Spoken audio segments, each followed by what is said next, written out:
Welcome back to another uni video that I'm making because I am too physically unwell to write down my thoughts. So this project is the developmental portfolio. I'm in third year now. This is a 12-week project that we are doing alongside the dissertation. So obviously, you know, all of my thoughts have gone to the dissertation and not this project. But I want to do a little talk through what my original ideas are while we're still at the start, before I obviously get overwhelmed trying to write an essay. So let's do this. So what I'm planning to do is another self-portrait project. I originally didn't want to do self-portraits. I want to do some work with models in studios, but I have to bear in mind mostly two things. COVID, because we are obviously still in a pandemic, and number two, I have a physical disability that makes me vulnerable, so I can't really go out like interacting with loads of people and doing a lot of work on campus in the studios. And also I can feel that my pain is about to flare up at any moment. So I know that I'm going to be physically unable to actually go out and shoot for maybe like 2 to 4 weeks. So why I'm doing a self-portrait projects is because then I won't have to leave the house and I'll still be able to get stuff done without putting this like very unnecessary stress on myself to do something else. So we're doing a self-portrait project. We're also doing a very painfully inspired project. Instead of doing like recreating Renaissance paintings, which I've done before, I'm trying to stick more truly to Greek mythology and specific myths that I like, because Greek mythology is still my special interest, so it's taken over every thought I have. What I was most interested in doing this time was taking, like, I think I wanted to do like 10 to 12 like key women in Greek mythology, because Greek mythology obviously revolves greatly around men, and the women we know of are obviously, there's a limited amount and they're all very popular. So I want to do some more like unpopular, less well-known myths. I want to do women, and I specifically wanted to do violence against women throughout Greek mythology. And that's when my research started getting kind of interesting. I have my notebook here. We're gonna have a little look. Here's an example of a shoot. It's just the person's name and like a few key essential facts of the story. Because what I wanted to do for these women was to reinterpret and retell the story based specifically off the facts of the narrative, rather than try to recreate any kind of visuals or imagery that remained from that era. So I didn't want to say like Arachne, for example, as that's what I'm looking at right now. I didn't want to like go Google pictures of Arachne and recreate them. I wanted to specifically take details of her myth and reinterpret those. What I found most interesting about the research for this project is when you think of violence against women, it's very easy to assume that it'll be violence from men to women. And I think that's a very like naive, one-sided viewpoint I had going into this project. But I very quickly learned that violence against women throughout Greek mythology is usually Athena. Let's do some more of these. So Arachne, for example, the violence was Athena got jealous that Arachne was a better weaver and turned her into a spider. So that's a point against Athena. Okay, a couple of them were murdered by their husbands, but usually as a result of another god influencing them, which again was usually Athena. A couple Aphrodites though. The myth that I'm most interested about at the moment is Thermopylae. You can kind of see, there. I got a couple of notes, I've got a little shoot plan going on. But the thing that's most interesting about her is how little there is about her. I think the only time she's made a appearance in media is in the Percy Jackson books. But other than that, there's so little information about her. We know that she was one of Poseidon's 3 legitimate children, or one of his 3 legitimate daughters. She was a goddess of violent storm waves. She wasn't welcome into the family because she was large and clumsy, and she was the wife of the 100-handed, blanked on his name. 100-handed, he's a giant, he's also in Percy Jackson. So I think the most interesting thing specifically for Thermopylae is that I have literally the bare bones of a story, so it's very free for me to just do what I want and to give her a new story. Another thing that's going to be essential for me on this project moving forward is that it's violence against women, so I don't really want to show them. I'm trying to focus less on them being a victim and more trying to create it into an empowering image of them like Phoenix rising out of the ashes from the violence. So at the moment I have a few ideas. I have a couple of like shoot plans written in my notebook, but that's the plan of what we're going to do. I wanted to get that out there, just what my original starting points are, and now we're going to go work on dissertation. Hello, welcome back. I'm in comfy mode because all my bones are bad, but we are going to talk about, I think, 2 shoots today. I have this little planner, which is where I plan all my shoots, because I just want to keep a record of it for myself, like all in one place for every shoot I do. Because I obviously have these sketchbooks, is where I put all my projects in, so all the shoot plans, all the editing process, all the final images. But that's specifically for one module of work, whereas I have this, that's going to have everything in. Okay, the first shoot I wanted to do was Arachne. So the backstory behind Arachne, the name literally means spider. She was a weaver / spinstress. She challenged Athena to like a weaving competition, and Arachne won. And there's some altering perspectives on how the story truly ends. The most common one is that Athena got jealous that Arachne was a better weaver, and then Athena turned her into a spider. But that's the one I went with, because I heard the story and I had this very strong image of literally Arachne like mid-spider transformation. Or maybe not mid-spider transformation, but I wanted it in the middle of a spider's web and kind of like cocooned up in spider silk, which makes sense in my mind. And you can kind of see that. You can kind of see that here. So I went out and shot this shoot. We're getting their sketchbook out now. I went out with my housemate, and she was the one pressing the buttons while I was wrapped up in a load of cling film to try and like mimic this spider situation. Because I really wanted to go out and shoot on location for these images, because I haven't done that in a while. And the location was very close to my house, so it's a place that I felt comfortable being able to go with my physical limitations. So we went down there. Here's how my sketchbook looks. We have a little plan that I scanned from my book. We have, let's unfold this. Here's the contact sheet with, is it pretty much, I think this is just the best of images, because I didn't want to print out like 5 pages of contact sheets. We have those, because I found this location, there are 2 solid trees there, which I thought would be good to frame for the image. So I have images of me just standing there like fully wrapped in cling film to have a good body image. I have some hair flip ones because I wanted the head and the face to be blurred. I also have some jumping ones so I could have some clear shot of my feet off the ground because I wanted the figure to be suspended. Then I went home and I edited these images. This is like, I'll put it here so you can see properly. It's like the proper step-by-step of how I edited it. I got to the end and I decided I don't like it. Looking at it now, I kind of do, and I know what I'll do to like fix it or make it to fit the style of the other images I'm going to make for this project. But at the time, I edited it and I thought, you know what, this isn't working. So I sat down, I rethought about the image. Because I think my issue with it was, I wrote down in my notes, is because I shot it in the woods, there's a lot of trees in the background and it's a very busy background that I felt distracted from the subject. So when you have like lots of leaves in the background, it's almost kind of fuzzy and there's just too many details there, and I wanted it to be a very simplistic image and more focus on the figure. So I opted to reshoot this concept in my bedroom, as I do best. I haven't finished the edits for these yet because I wanted to do some, I don't know if you'd call it mixed media or multimedia for this project. I wanted, basically I'll show you what we did. You can see here. I basically shot it, I got a black background, I hung it over my wardrobe, and then in Photoshop I was going to extend the background so it's a fully black square, and I wanted to like get some embroidery threads and kind of like sew in the spider web, also to bring in the weaving element from the original Arachne story.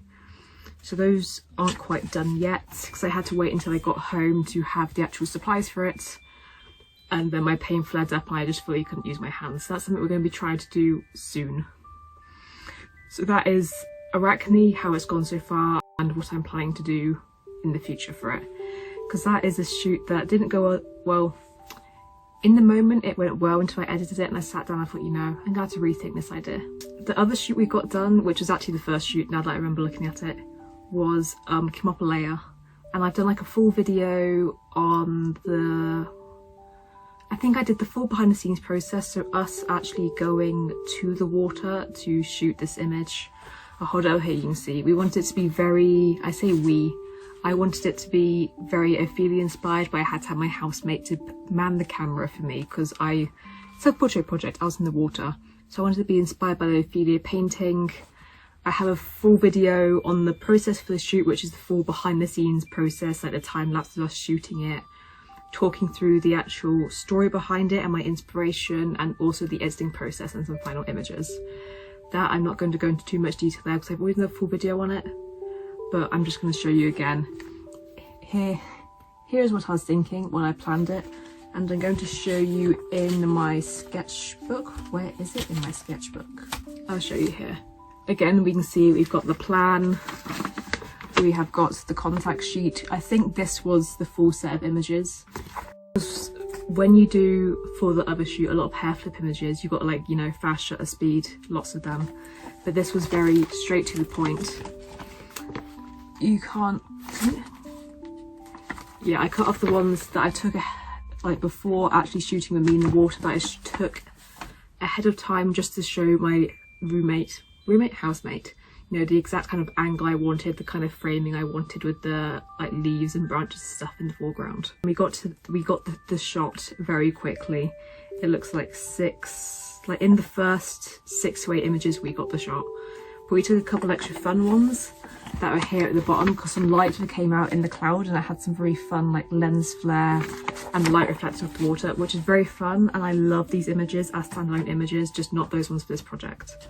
Here again we have the editing process. You can't quite tell, but there's a little bit of Sharpie there just to describe what I was doing with certain curve layers and cropping and some other things. But what I wanted to do for these images, again coming back to this multimedia mixed media tie-in, I wanted this is what I did for my final comp layer. It's her in the water with the hands around to bring in this idea of her husband, who was the 100-handed man.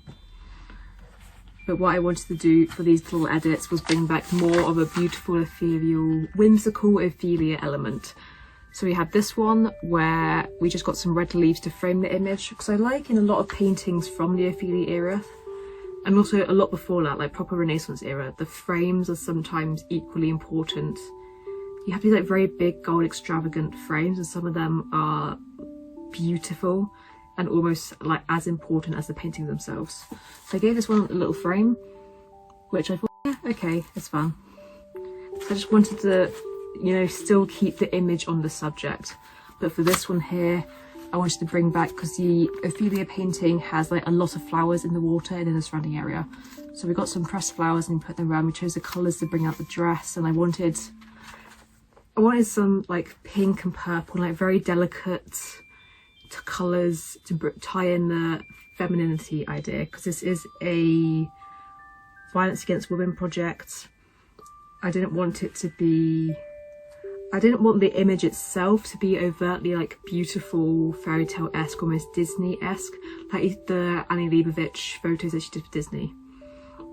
I wanted it to be a darker, slightly horror influenced image, but then I wanted to make it add these like very pretty things as a bit of like contrast, and also to tie in the femininity, mostly with like the pink ideas.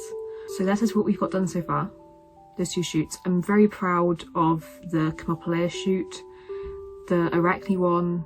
I am proud of the concept. I had a lot of fun shooting it. It was very out of my comfort zone. It's very different from what I usually do, because I haven't shot on location in about 2 years now.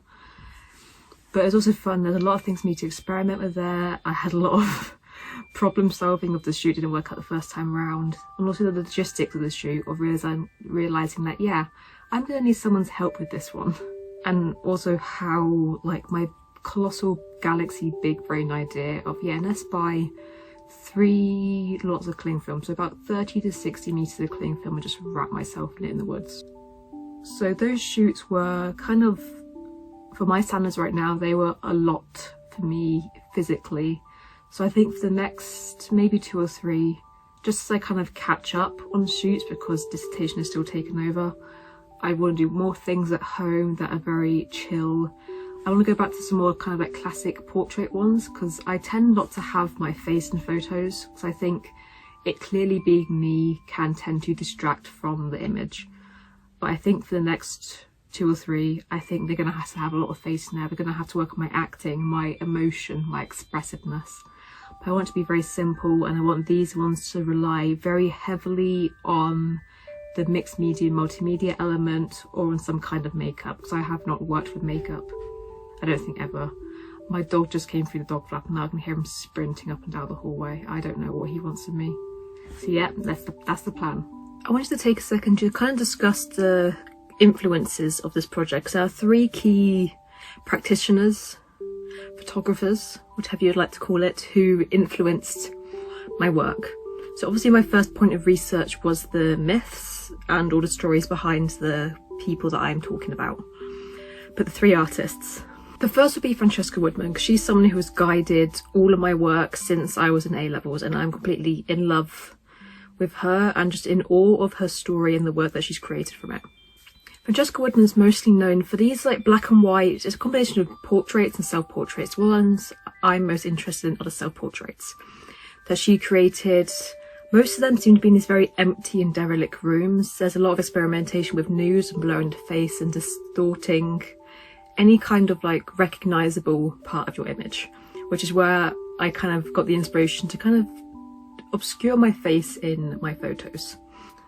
She has a lot of work that plays around with body and form, which has inspired me to show more interest in how I present myself and like movement in images, like flowing fabrics and interesting poses and more dynamic things rather than just being like static and like, yes, I am a canvas for my work. It's more being involved in the image. The big thing that stands out to me is that most of her work, or I think all of the work that I have seen, was shot in black and white on film, which at some point I'd really love to shoot on film, which is something that I can't financially justify right now. But the absence of colour in her work kind of forces you to seek more deeper meaning than just what you can infer from surface level. Because I know people are obsessed with colour theory, I know I am. So I think removing colour, it's about removing colour instead of removing emotion from the work. So her emotion comes from the movement and the person and the subject itself rather than adding colour and all those visual connotations. The next artist who really inspires me for this work is Tom Hunter, specifically I believe his project was titled Life and Death in Hackney, which there's one image which is a appropriation of Ophelia and that painting.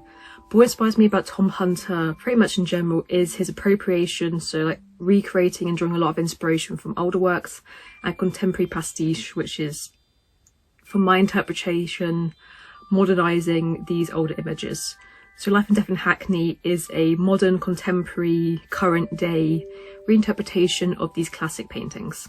And as someone who is, I think we can tell now, in love with Greek mythology and myths and folklore and Renaissance art and all these kind of classic paintings, that he is, I think, the most inspirational for me of just the act of appropriating these works. And the third practitioner is someone I found out about more recently. Her name is Ellie Davis, and the project of hers that I'm most inspired by, I believe, is called Stars. It's this series of maybe 20 to 30 images that are basically forests and landscapes with images of stars and galaxies and spatial and celestial elements overlaid on top of it. And this project, from what I've read and what I can remember about it, because I don't have my notes with me right now, is that she wanted to combine the forest images and the stars images to kind of show or have a visual representation of the age of the world, because stars and space is the oldest thing altogether, and forests are kind of the oldest part of what's currently existing on our earth. So it's tying these two things together, and they're beautiful and I'm in love with them, and it encourages me to seek more nature influence in my work. And I wanted to go back to shooting on location. I wanted to have forests in my work, because these stories that I'm talking about are hundreds of thousands of years old, and I think the forest symbolism and the imagery of that really adds to showing the age of the story rather than having to rely on, I guess, costumes mostly for me, because I very much love having a background that adds to the story rather than just being a prop. So I think that is my 3 key practitioners, my artists, my photographers, the most important inspirations behind this project. So before I go into the little project things I did this week, I'm going to show you some of like the kind of personal, professional work I've been doing, because uni's very big on professional practice and doing commissioned work and getting paid for being a photographer, you know. So what I've done is not be a photographer, and I think you can tell by my surroundings that my passion is books and like making book covers and designing interiors and all that stuff. So recently I've been taking on some commissioned work for books, which is very exciting, and that's what I'm very interested in doing right now, because I think uni has killed my passion for photography, so now I'm trying to still do relevant things but not photography. So what I'm going to show you, because I don't have proof copies of the books I'm working on right now, so I can show you proof copies of my own book, just an example. So what I've been working on is we've been doing hardbacks, we've been doing like the full jacket, and we've been doing the interior. Can't really see. This one's not that exciting, but it's the formatting manuscripts into book form, which is very exciting, and I love doing this so much. And this is very low intensity, high reward work, so I love it. Also, what we've been doing is reformatting book covers that people already have to suit their tastes a little more, and then again fully formatting the insides to suit the cover of the book and the overall feel and the vibes. And I don't have a proof to show you for what I've been working on, so I will show you. Here are some notes about one of the commissioned works I was working on. I hope you can see that, or you get a gist. But this is a very extreme summary of many conversations I had with the client. So it's all just not really dumbed down, but very simplified, just key ideas on this one page of what like my original brief was, the ideas that were presented, and then just noting down that, you know, the client has sent me the materials that I need for it to be done. So that's what I've been working on that week in terms of my professional practice. So what I've been doing this week in terms of the project is very limited work on my half, because it's been a struggle. But here is the plan for a shoot I did. There's also the final image. We're going to focus on the plan. This, I've heard it mostly pronounced as Megara, but I don't know, because I've struggled to find a correct pronunciation. But this is a woman who was given as a war prize to someone else. Hera sent the gift of madness to her husband, and then her husband went crazy and like killed her and their children. So the inspiration for this image was, I didn't really want to do like a woman on a bonfire, because that seemed a bit too literal, almost grotesque. I wanted to do this woman kind of rising from the ashes afterwards. Here we have the contact sheet of the image. It's just me standing against this white wall with flowy dress, because I wanted it to be a very simplistic, I wanted it to be high contrast, black and white, and focus on kind of face, very sad, sorrowful expression. And I wanted this to be mixed media. I wanted it to have like the smoke rising, the embers and the ashes, just feel like watercoloured on. And I can show you, this is the editing process was literally make the dress black, make the background white. But you can see here, my original idea was to, I'm going to keep holding this up, was to kind of paint the smoke directly onto the image. But I forgot that, you can see the difference between the colours here and here. I forgot that ink bleeds like printer ink. I didn't take I didn't take the fact that I don't have the right materials and the right ink and the right paper into consideration when I started doing this. I was doing this while I was watching Squid Game, and I thought, yeah, it'll look fine when it dries. It didn't. So I had a little bit of problem solving for this one, and in the end I ended up getting like a sheet of paper, holding it at pretty much a 90-degree angle and kind of dripping paint down it, so it would have the same effect of like being very pigmented in one place, very solid in the other, to still have this very drippy effect without ruining the image. And then I ended up scanning, I waited till it was dry, then I ended up scanning these bits of paper with the watercolour drips into Photoshop and then overlaying them on my original image. So it worked out in the end. It wasn't, originally I think I was aiming for like proper mixed media and painting directly onto the images. But I thought, you know, that's not going to work out in this case. So I might try it again in the future with different ink and different paper, but for now, I'm very like oddly in love with how this image turned out. I love the simplicity. It's very different to what I usually do. So I usually spend many, many hours in Photoshop, like completely creating these backgrounds from scratch and like whole new worlds, and like a very intense editing process. And this being so simple in terms of idea and execution and the presentation to final image is very different to what I'm used to. So I spent a long time when I finished this image, I spent a couple hours looking at it, like, I really like this, but is anyone else going to like this? And then I realised I'm usually very confident in what my style is and what I want to do, and I realised that I'm meant to be creating work for myself and trying to create a portfolio of work that showcases like my full skills and my full interests, rather than trying to create what other people will want or what I think is going to get me a good grade. So I'm trying to hold on to this, like, yes, we're trying to be authentic and true to myself rather than trying to play up to lecturers, which I probably should be, because I'm going to start falling behind soon because disability things, and I'm going to need some help, and I'm so afraid. I'm not afraid of asking for help. I've just never needed help throughout my entire school life that I don't know how to ask for it, and I feel bad. So I've kind of given myself a reputation of like being good and independent, and now when I need help I'm like, oh my god, this is the worst thing that could ever happen to me. But yeah, that's what we've done today. Not today, that's what we've done this week. So I had to ask for help, and I'm very pleased to announce that the world just didn't end. So what was actually going on was that what was I doing? I was in a meeting with one of my lecturers about dissertation, because that's still going on right now. And I basically said, they asked how you're getting on, and I'm very honest when people ask how I'm getting on. And I just said, basically, hands don't work. The other issue with fibromyalgia is the fatigue and the brain fog and the concentration. So it's like, even if my hands did work, my brain simply wouldn't. And there's no way that I probably could get the work done in time for the deadline. It just wouldn't be good, and I would be stressing myself out to the point where I would probably have to go to hospital for the pain. So my lecturer told me in the politest, loveliest, most caring way possible that I'm stupid for trying to work through the pain, and just to take it easy, do what I can, and she will give her blessing and her full support for me to get extended deadlines, which I appreciate so greatly. Because when you talk to lecturers about, you know, personal issues, you're never quite sure how they're going to react.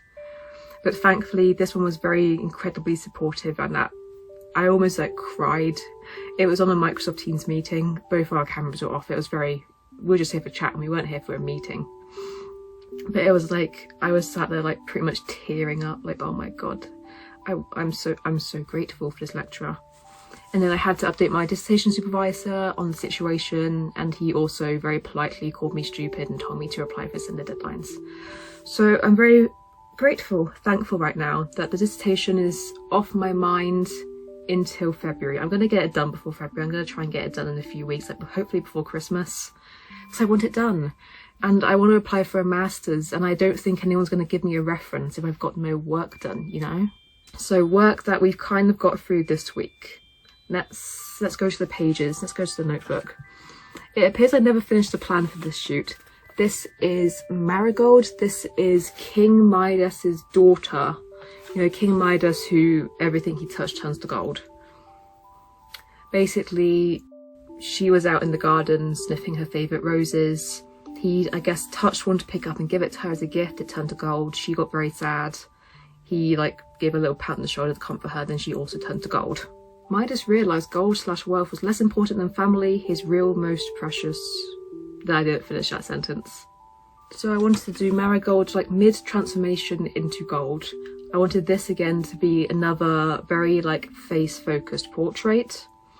I wanted it to be a white wall, again, very simple, and also I tend to make my hair look very yellow in these videos. I promise I'm not that yellow, but I tend to make it whiter, more desaturated in editing. So this is going to be more focused on face, and I want it to have some like gold drippy paint, like makeup-y stuff, to like be mid-gold transformation. And show you the contact sheet. It's very, very dark. It didn't show up this dark on my camera screen, but I was shooting it against a wall directly opposite my window, but obviously we are, the clocks have changed now. natural lighting, well, it gets dark a lot earlier, and also natural lighting is just not the best in my house because I only get the sun first thing in the morning. But basically I got this gold paint stuff, pretty much painted it like across the forehead, across the eyes, so dripping down into the face, a bit on the hand as I illustrated so lovely in here. Here, have a better look. Have a better look. And just took a couple of images, you know, got some experimental with the face posing, those things. And I didn't realise how uncomfortable I was of having close-ups of my face. So I've got really good at self-portraits over the years where I can view myself and my body as a canvas for the rest of the image. And I can create this disconnect between me and the character that I'm trying to present. But when it is just your face, it's really hard to do that because that's me. That's my face. I didn't include the editing well, this empty page of the editing process should be. The issue is that I'm at home right now, my printer is at uni. Even if I was at uni, I don't have the money to buy more ink for my printer, and I don't have money to add to my uni account for printing at uni because prescriptions are very expensive when you are ill. But what I basically did was just brighten the entire image. The gold paint, I got it from the Halloween section in Asda. It came out very orangey. I can put a little selfie up here of what I looked like when I was doing this. But it came out very orangey, so I changed the colour to make it a bit more goldy, turned with an HL slider, made it slightly less saturated. And I think I turned the lightness down a bit as well. But I didn't include, the editing process was very simple. I added the like oil paint texture that I do to all images. And I kind of like the outcome. So again, I'm not sure. I sat with it for a couple hours. I looked at it, I looked away, I looked back, and I thought, do I like this? At the moment, I think I'm inserting because it's so different to what I usually do that I'm insecure. I'm not used to seeing myself like that. So I think, something's up. So I haven't got a huge amount done this week because lots of doctor's things, lots of hospital appointments, had a CT scan on my back, which was fun. It was okay. But I had a little phone call from my doctor saying, hi, how should I manage my pain? Because it's getting a little bit out of hand now. And he just said, take some paracetamol and calm down. So like, shout out to whoever it was from uni who told me to speak to my doctor because that was very helpful. Paracetamol also does very little of this kind of pain, so that's great advice there. So anyway, things I have done this week. We're having a little detour away from the project to book commissions. Book commissions. Lots of book commissions. Well, 2 book commissions, interiors and covers. But I, again, don't have the proof, so I can't show that to you right now. And I'm going to refrain from holding them up for too long because this is still in development. But I just want to show you, we got some work, we got some money in, we got our professional practice going strong. So in terms of my lovely uni Greek mythology project, I was looking at what I wanted to do this week, which was the Grey Sisters, also known as like the 3 Fates. They're daughters of sea deities. They are keepers of the secret location of Gorgon Caves. They're known as the Grey Ones. They have an eye and a tooth, like shared between them, so they are blind. And I wrote down Perseus may have stolen the eye. Interesting. But I was thinking of the concept of, you know, 3 sisters. They wear grey. They are blind. Then I realised I made this image over the summer. I made this image in June. I actually shot this image. Not this image. I'll show you here. I did this shoot for a project last year. I ended up not liking my final outcome, so I did a little project over the summer. I have a video on this. I'll put that in the description as well. But over the summer, I thought, you know, I'm not in a physical state where I can shoot right now. I'm going to like re-edit my old images that didn't work out well. And then I made this. Here's the editing process. Not that, well, this is literally a written down version of what I said in the video. So it's not hugely entertaining or interesting. It's just a process. But because I made this over the summer, I never handed it in for a project because there wasn't a project going on at the time. And I love this image. This image at the moment is what I consider to be like my magnum opus as a photographer. Because I think out of all the stuff I made, this is the best representation of what I like to do. I'm going to show you again. Have another look. Have another look. You can't really see. I'm shooting a different time of day to normal. But I think this best represents like what I can do in Photoshop, what I enjoy editing, because editing is my favourite part of photography. And I think, as I explained in the video that I made myself, this does the best job of like showing my idea development and my problem solving as a photographer. So while I do have another concept that I'd like to try out at some point, this is the image. The image. I have no other words to explain that. Of how excited I was when I put down the Grey Sisters and I realised that I've made this and I love this, which is a very rare thing, especially for this project, but I love this image. And I think it is a very good like example of what I want to do and the development of my practice. So yeah, I am going to try and shoot the other idea I had, but this week went very well. This week has been a struggle for like a variety of health reasons, mostly the fact that I found out I have a hole in my spine, which is fun. So I haven't had much, I guess, opportunity to complete shoots, but I've spent a lot of time thinking, dwelling, and mostly been thinking about the final outcome for this project and how I want to present the work. I'm torn between, I guess, two ideas that I think are the opposite ends of the spectrum.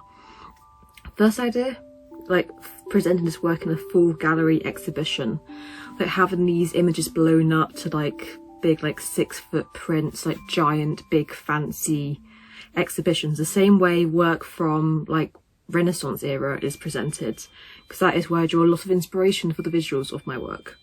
I think like, do these images look cohesive enough as a set, and are they clear enough in how I've actually presented these stories for you to know what they're about just by looking at it? And then, do they look cool or exciting or engaging enough without context for it to not matter what the story is?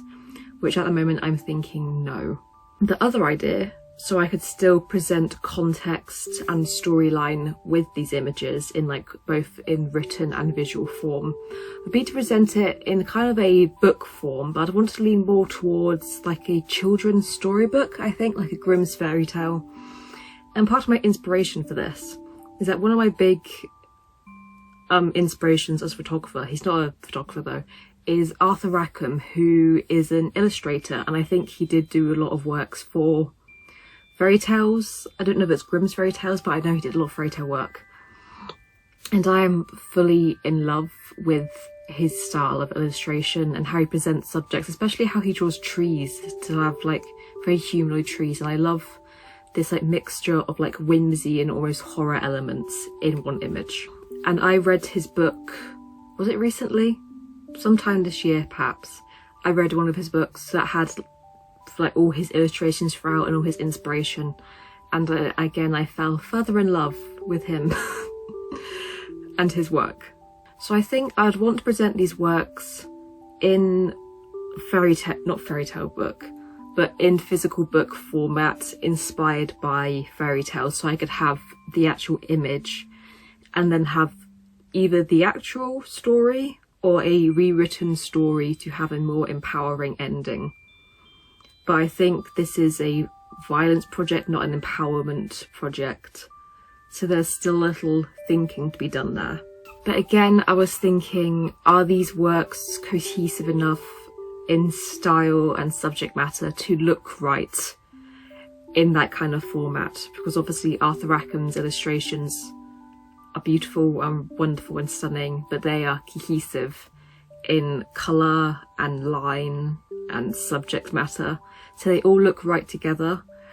And because I've tried to branch out for this project and do things outside of what I usually do, I don't think it's very cohesive at the moment unless I go back and reshoot and redo some of the images. So that's what I'm thinking about today, this week, is how I'm going to present the final body of work.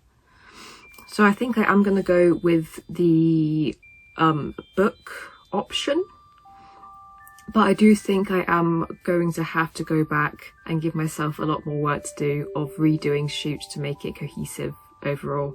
I'm going to get some friends together, we're going to sit down and they're going to hopefully review my work, because the joy of being friends with so many photography students and living with so many photography students is that we all have opinions on art. So I want to get a group together just so we can sit down and discuss and feedback and share. So I think I'm at the point in the project where I know so badly what I want it to look like. I just need a little feedback of how to get there.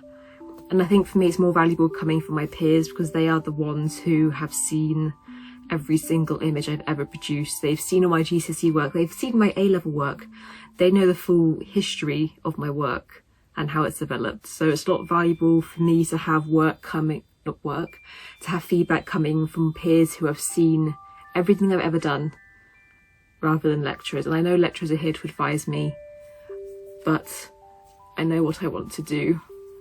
I just have to bring in my entire life story as context, and I don't have time for that. So yeah, we're going to get some friends together, we're going to discuss, we're going to see how it goes. I've got a lot to talk about this week, so we're just going to go fast. I'm going to go in order of how it is in my book rather than order in which it's been done, just because that is easier for me right now. First up we have Echo. Here is the shoot plan. It's very limited for this one. This one came to me as like a spur of inspiration, so I kind of did the shoot before planning it, because it was just, I had to. But for this one, my original idea, I wanted to do a very literal interpretation of the figures stood in the woods and then versions of themselves kind of echoed around them, which I thought would be a cool idea, but I think it's too literal, and I wanted to take these ideas less literally. I wanted to be an inspiration rather than a direct interpretation of the original myths. So you can see down here that the idea I went with in the end, because who's this Echo? Echo's main story is that she was cursed to only be able to repeat the last thing she heard. So she's kind of herself, but a little bit off, a little bit different, a little bit wrong, if you'd like. There's something off-putting about it. So I wanted to do basically just a figure kind of lying down in a way that looked normal, but then you look closer and then like the head's on the way around, something like that.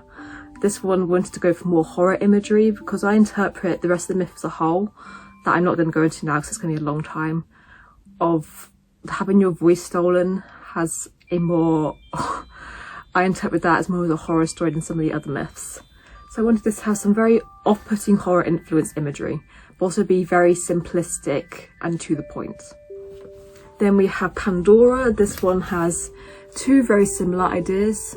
You can see here. It's basically a standing and sitting version. I wanted this story, not this story. I didn't want the focus of the image to be the box. So I wanted it to focus on Pandora herself and her character and her story and her actions rather than the specific object. So no box in this image, just Pandora. I wanted it, you can kind of see it here. I wrote down at the bottom that it's not going to be balloons, I just can't draw. But I wanted it to be an image that can be interpreted of her being either held down by the weight of the darkness that was inside the box, or her trying to hold back the darkness from escaping into the world. So again, a less direct interpretation of the story. I don't remember if I talked about this one yet. This is Silla. Her big moment in her story is that she drowned, and again, for a lot of these stories, the moment of violence happens as the character is dying, and it's a very transformative moment. So for Silla, I wanted to capture her in the moment where she's drowning before she transforms and the act of violence is committed.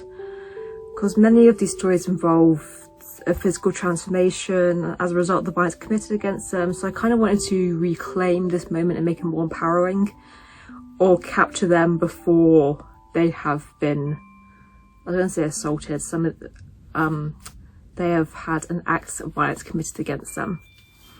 So Silla is very simple, wanted to be, again, very beautiful and tragic, very high contrast black, and maybe not white, but a very pale background. And I think that's why it ends up, I wanted to do for a lot of these images. I made this one first out of the ones I'm talking about now, and I realised that I wanted them to be very, not monochromatic, but very black, white, blue, very desaturated. And that's what I want this whole image to be. We have Eurydice. Here is the little plan for Eurydice. I'll hold it right there. Eurydice is a really interesting story because most of the stuff about her is actually just about her husband, Orpheus. And there's a lot of kind of mixed and conflicting stories about how their story ends. Basically, pretty much the myths focus on her husband rather than her, but she dies and goes to the underworld. Her husband is so sad and plays such beautiful music that he's given safe passage into the underworld and can win her back and can bring her back to Earth as long as he promises not to turn around and look at her before they have both left the underworld. And he hears a sound and he looks back when he's out but she isn't, and then loses her forever. But there's lots of like mixed interpretations for the part of the story where they are both leaving the underworld. So as there's lots of conflicting information, I wanted this image to be very open to interpretation for the reader. So it'll be Orpheus and Eurydice out of the underworld, maybe sat on the cliff with a beautiful view. But it's hard to say, like he's cradling her dead body or if they've managed to escape safely. And I think finally we have Cassandra. Cassandra was a priestess of Apollo. Apollo wanted to gift her a gift of prophecy in exchange for something. But he wanted her, she rejected him, but she kept the gift of prophecy. So Apollo altered the gift to be a curse instead. So she can correctly predict things but will never be believed. So she predicted like the war of Troy, of Helen, the Trojan horse, and was never believed as a result of that. And then she also predicted the man who was it? She was taken by Agamemnon. She warned him that his wife was cheating on him and going to kill him, and he didn't believe her, and then he got murdered. So I wanted again to be a very simple portrait, focused on Cassandra, because I don't say she really did nothing wrong. She kind of went back on the progress. But the main thing I wanted for this image was again high contrast, desaturated, a lot of black. But I wanted to have a snake there because snakes come up a lot in these Greek myths. It originally came up in the Eurydice one because she was bitten by a snake when she died. But snakes there's a lot of symbolism around snakes. It's mostly a lot of biblical symbolism, but a lot of these myths have comparisons to the Bible.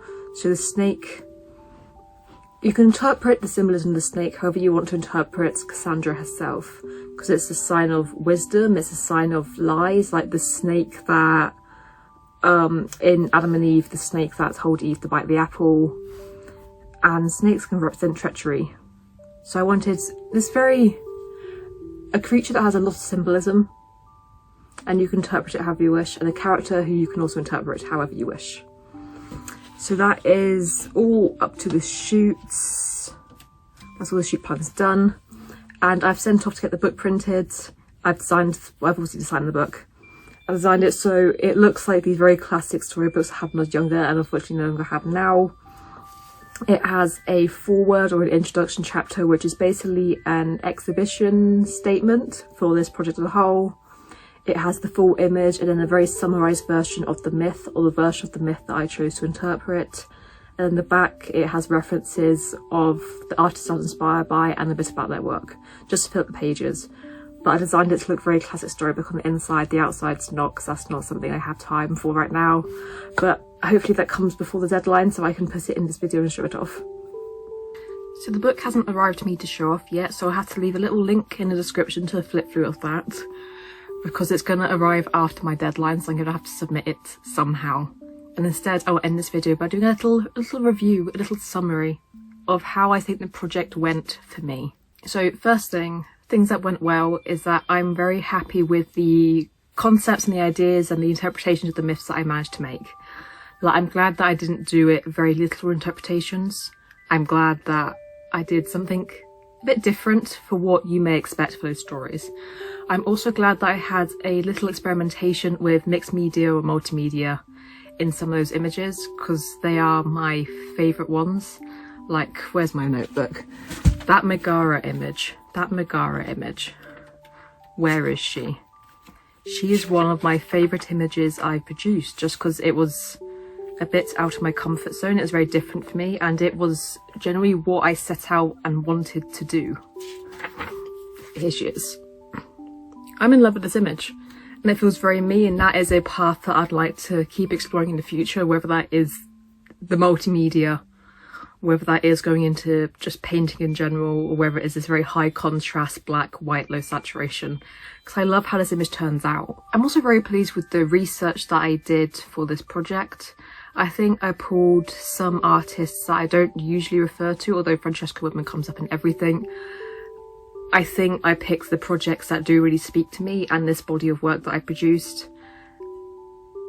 My dog just squeaked a toy, that was very off-putting. So yeah, I'm pleased with the artists I picked, I'm pleased with which projects of theirs I picked. I'm also pleased with how I've managed to take inspiration from their work and reinterpret it into my own work, rather than just like directly trying to, I guess, recreate their work. I found very specific things that I like and I can do myself. So you may not look at the work and think, this is Ellie Davis or a Tom Hunter inspiration. But if you know, you know. If we're doing that was the what went well, this is the even better if. And this is a very hard thing for me to talk about because, why did my voice break there? It's very hard for me to talk about because it's something to do with me and it's not something I can do anything about. And that's the fact that I have a physical disability that leads to severe and extreme pain flare-ups and like really affects my mobility. And all the other symptoms of like brain fog and fatigue and concentration issues. So all I can say is that even better if I would like, I don't know how to say this. This project was originally a 12-week project and I lost many of those weeks to a pain flare-up and disability issues and doctor's trips and having to go home a lot. And I tried to apply for an extended deadline. I got an extra 3 weeks, I think. And I couldn't apply for extra time because the uni said speak to your doctor, even though I said in the form I had to fill out that I'd spoken to my doctor. So I think the even better if is that there's so many things I wanted to do with this project, there's so much time I wanted to give it, and there's so much experimentation that I wanted to do. Like I wanted to do mixed media stuff for every image, but it's just stuff that I simply did not have time for. Summary, good things. I love my research, I love the ideas behind my work and what I've actually have managed to achieve given my circumstances. Even better if I'd like more time. It's going to be good for the next project we do because it's another portfolio project like this, but we're not going to have the dissertation running at the same time and causing loads of stress that I simply do not need. But yeah, I think that's a summary of how this project went. As I said, I'll leave a little link in the description for the book to flick through. I'm going to make a video that focuses more on the images rather than the process. And that will also have a link to the book in the description. But other than that, thank you for watching. I hope you managed to take something out of this and I will see you next time. Bye.